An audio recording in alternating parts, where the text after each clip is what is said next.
बुलढाण्यात गुटखा तस्करीचा पर्दाफाश. नाकाबंदीत 70 लाखांचा मुद्देमाल जप्त. 50 लाखांचा अवैध गुटखा जप्त. ट्रक चालकाला अटक.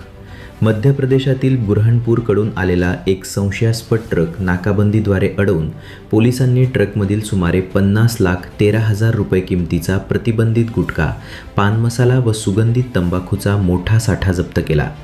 या कारवाईत 20 लाखांचा ट्रकही जप्त केला असून आरोपी ट्रक चालकाला अटक करण्यात आली आहे.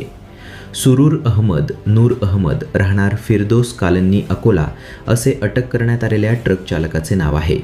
हा अवैध गुटखा अकोला मार्गाने पुढे नेला जाणार असल्याची माहिती चालकाच्या प्राथमिक चौकशीतून समोर आली आहे. याबाबत अधिक माहिती अशी: रात्री 10च्या सुमारास उपविभागीय पोलीस अधिकारी प्रदीप पाटील यांचे पथक गस्तीवर असताना त्यांना मध्य प्रदेशातील बुरहानपूर मार्गाकडून बुलढाणा जिल्ह्यात जळगाव जामोद परिसरात आलेल्या एका ट्रकमधून अवैध गुटख्याची वाहतूक होत असल्याची गोपनीय माहिती मिळाली.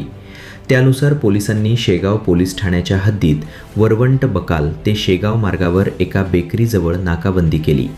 दरम्यान रात्री 10च्या सुमारास संशयित ट्रक अडवून झाडाझडती घेतली असता विविध कंपन्यांचा अवैध गुटखा, पान मसाला व सुगंधित तंबाखू असा एकूण 50,13,920 रुपये किमतीचा प्रतिबंधित मालाचा मोठा साठा आढळून आला.